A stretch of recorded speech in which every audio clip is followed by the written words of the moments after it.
boys and girls, welcome to math class. Today we're going to be talking about Unit 2, Mod 3, Session 1. We're going to be learning more about multiplication properties, commutative property, distributive property, and using those when solving word problems. So we're going to get started. On the first thing we need to do is go to page 58 in your math workbook. That's the Green Bridges math workbook. And let's look at number 1. If you need to, pause the video to be able to get your workbook ready.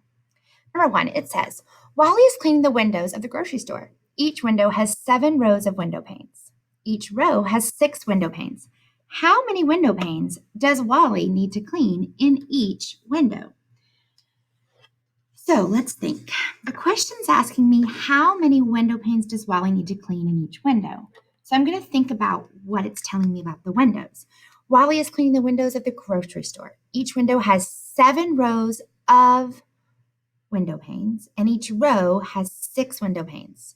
So that's like 7 rows of 6. So if I'm thinking about this as an array, then I know that we would have 7 and 6.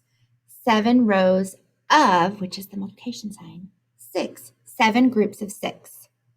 So I'm going to use my break apart strategy, the distributive property, to make this easier. So I'm going to change 7 into 2 easier numbers, 5 and 2. Now, I chose 5 and 2 because 5 and 2 are factors that I can multiply quickly because I can skip count by 5s and 2s, and so can you. That's super easy. We can do it. So thinking about 7 times 6, looking at this array, and I know my picture is covering it up, but 7 times 6, and then watch. If we break it apart, then let's see if I can move my picture. Here we go. If we break it apart, then we have the row of 1, 2, 3, 4, 5 going down and 6 across, and 2 going down and 6 across, which looks like this. So we're going to break it apart using distributive property. Break it apart. Pass it out. Multiply and add. Multiply and add. So 5 times 6, that's our first array where we're using the top, plus, and you guys know I write big and my whiteboard is not that big, 2 times 6. I'm going to write it to the side. Shh, don't tell anybody. Okay, 5 times 6. Well, I know if I hold up 6 fingers and I count by 5s. Ready, go. 5, 10, 15, 20, 25, 30. So 5 times 6, 30. So put down 30. And then I'm going to multiply again. 2 times 6, that's my doubles. 6 plus 6 is 12. Add them together and get 42. 42. So on your paper, you should write something like this. And then perhaps you would write a sentence. Wally washes 42 window panes. Make sure you pause the video if you need a chance to get this all written down. All right. And we're going to go on to number 2. And number 2 says, Wally's son Wendell helps Wally with the windows. For each day that Wendell helps with the windows, Wally gives him $3. How much money does Wendell have if he helps with the windows for 7 days? Okay. Wally's son Wendell helps Wally with the windows. For each day that Wendell helps with the windows, he gives them $3. $3 a day for 7 days in a row, or 7 days. $3 for 7 days. $3 for each day for 7 days. Let me think about this. So if I make a bar model, so I'm just going to make a bar model like a calendar, because I'm going to think about this like as a day. So 1, 2, 3, 4, 5. 1, 2, 3, 4, 5, 6. One more. 7. So 7 days. And then if he earns $3 each day, so I'm just going to put a 3 in each box.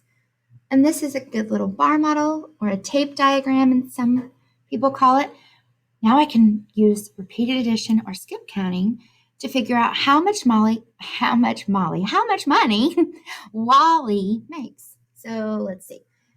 3, 6, 9, 12, 15, 18, 21. So it looks like 3 groups of 7 is 21. So you're going to write, Wendell has $21. Wendell has $21. So here it is, $3 for 7 days. We could also use distributive property. We could break that 3 into a 2 and a 1. We know that 2 times 7 is 14, and 1 times 7 is 7. When you add 14 plus 7, what do you get? 21. 14 plus 7, 21. So I can break that 3 into a 2 and a 1. So we could use the bar model, or you could use distributive property. All right, let's look at our number line puzzles. We've been doing a lot of work with number line puzzles. So remember, this is taking your multiplication facts, multiplying your factors, and then the products are the numbers that you're putting on the number line. So we're going to start with 3 groups of 4. 3 groups of 4. 4, 8, 12. So 3 times 4, 12. And then we go to 4 times 4. Well, if 3 groups of 4 is 12, then 4 groups of 4 would be 4 more. What is 12 plus 4? And everybody says 16. Yay! 16. Okay, if I know that 3 times 4 is 12 and 4 times 4 is 16, how could that help me solve 7 times 4? What if I use distributive property? If we take the 7 times 4, and I break 7 into 3 and 4, break it apart. Now, pass it out.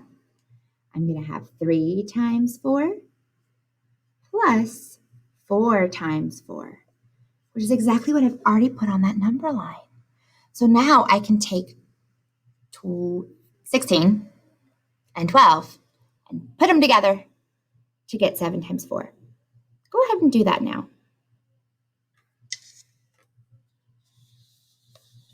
So if you took 12 plus 16, then when you're adding those, you can add those quickly by saying 10 plus 10 more is 20, and 6 plus 2 is 8. 20 plus 8 is 28. So 7 times 8, 7 times 4, not 8, 7 times 4 is 28. Okay, 8 times 4. How could I use 4 times 4 to solve 8 times 4? Double, double, doubles. Double, double. When you multiply by 8s, you're taking your double and doubling it and doubling it again. So 8 times 4 is the same as 4 times 4 plus 4 times 4. Now, earlier we talked about how 4 times 4 was 16. So go ahead and add 16 plus 16. And what do you get? 6 plus 6 is 12. 10 plus 10 is 20. 20 plus 12 is 32. Woo, Miss Gerald did that all in her head. So what I did is I said 10 plus 10 is 20. 6 plus 6 is 12. Put them together and get 32. Take a second and write that down. Excuse the messy handwriting. All right, and then the last one is pretty easy peasy lemon squeezy. How many 4s make 40? What times 4 is equal to 40? I'm going to show you a fact family really quickly. So something times 4 is 40. 4 times something is 40. 40 divided into 4 equal groups equals something. And 40 divided into some groups equals 4. So when I'm looking at this is my fact family. I know that the problem here, 40 divided into 4 equal groups, is going to be the easiest to solve. So think about if you have 40 cupcakes and you put them on 4 different plates. Okay, 10, 20, 30, 40. I know you guys already know that because your 10s are easy, but this is just a quick reminder of fact families and how they can help you find unknowns. All right, so 10 times 4, 40. All right, so now this one is a bar model that's giving you numbers that you have to fill in. And it's skip counting by nines. 9 and 9 more, and 9 more, and 9 more. So go ahead and try this one on your own. And then you're going to answer, how many nines are in 63? 1 9, 2 groups of 9, 3 groups of 9, 4 groups of 9, 5 groups of 9, 6 groups of 9, 7 groups of 9, 8 groups of 9, 9 groups of 9. So when you're filling this out, you're going to go back and count. 1, 2, 3, 4, 5, 6, 7, 8, 9. So find 63 and then count and see how many nines are in 63. And you know because you're skip counting. So you're going to write that here and put your answer right here on your worksheet. And then that's all for this. So go ahead and go to the next slide for our mini pet store mini lesson. Thanks, friends.